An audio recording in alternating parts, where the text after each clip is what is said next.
آپ جانتے ہیں میرا تعلق بنارس سے، اور بنارس کی ایک خبر آج کل بہت وائرل ہو رہی ہے۔ بنارس میں ایک مارکیٹ ہے جس کا نام دال منڈی ہے، اور اس مارکیٹ میں زیادہ تر مسلمانوں کی دکانیں ہیں، اور اس مارکیٹ کو توڑا جا رہا ہے، اور یہ کہہ کے توڑا جا رہا ہے کہ ہمیں راستے کو چوڑا کرنا ہے۔ اب اس کے پیچھے بہت ساری کہانی ہے، میں وہ کہانی آپ کو بتانا نہیں چاہتا، آپ میڈیا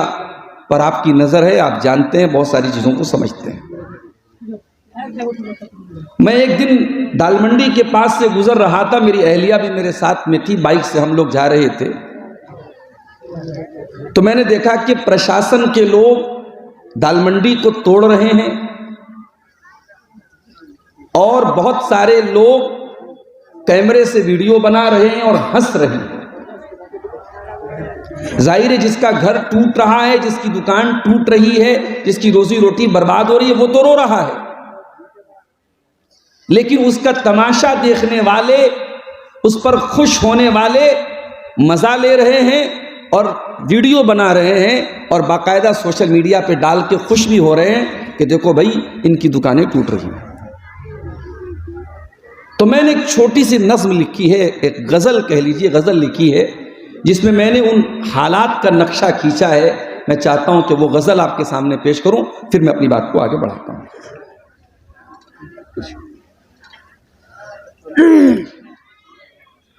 کسی کا آشیاں ٹوٹا، تیرے لب پر ہنسی آئی، کسی کا آشیاں ٹوٹا، تیرے لب پر ہنسی آئی، کوئی ڈوبا دکھوں میں اور تیرے دل میں خوشی آئی، کوئی ڈوبا دکھوں میں اور تیرے دل میں خوشی آئی، سجایا جس کو مالی نے کبھی خون جگر سے تھا۔ انسان تن کا چن کے اپنا گھر بناتا ہے۔ سجایا جس کو مالی نے کبھی خون جگر سے تھا، سجایا جس کو مالی نے کبھی خون جگر سے تھا، اجڑتے دیکھ اس گلشن کو چہرے پر نمی آئی، اجڑتے دیکھ اس گلشن کو چہرے پر نمی آئی۔ اور شعر سنیے گا، مجھے معلوم ہے چہروں پہ کتنے اور چہرے ہیں، آج کل انسان کا چہرہ ہوتا کچھ اور ہے، دکھتا کچھ اور ہے۔ مجھے معلوم ہے چہروں پہ کتنے اور چہرے ہیں، دکھاوے کی شرافت پر مجھے تو بس ہنسی آئی، دکھاوے کی شرافت پر مجھے تو بس ہنسی آئی۔ اور یہ شعر خاص طور سے سنیے گا، ملک کے موجودہ حالات میں ہماری کیا ذمہ داری ہے اور ہم کیا کر سکتے ہیں، یہ شعر بہت بڑا پیغام ہے، سنیے گا۔ ہوا گرچہ مخالف ہے، شمع کا کام جلنا ہے، ہوا گرچہ مخالف ہے، ہوا گرچہ مخالف ہے، شمع کا کام جلنا ہے، شمع کا کام جلنا ہے، شمع ڈر جائے آندھی سے یہ نوبت تو نہیں آئی، شمع ڈر جائے آندھی سے یہ نوبت تو نہیں آئی، نہ جانے دل کی بستی پہ یہ ویرانی ہے کیوں چھائی، نہ جانے دل کی بستی پہ یہ ویرانی ہے کیوں چھائی، کسی کھڑکی سے ماضی کی ہوا شاید چلی آئی، کسی کھڑکی سے ماضی کی ہوا شاید چلی آئی۔ اور آخری شعر سنیے گا،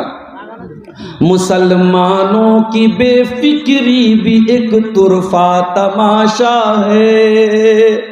مسلمانوں کی بے فکری بھی ایک طرفہ تماشا ہے،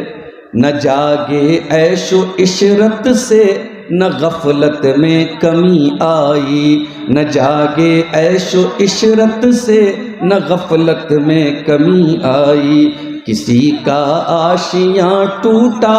تیرے لب پر ہنسی آئی، کوئی ڈوبا دکھوں میں اور تیرے دل میں خوشی آئی۔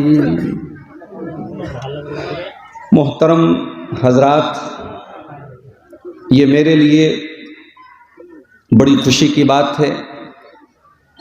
مدرسہ اصلاح المسلمین بنگمہ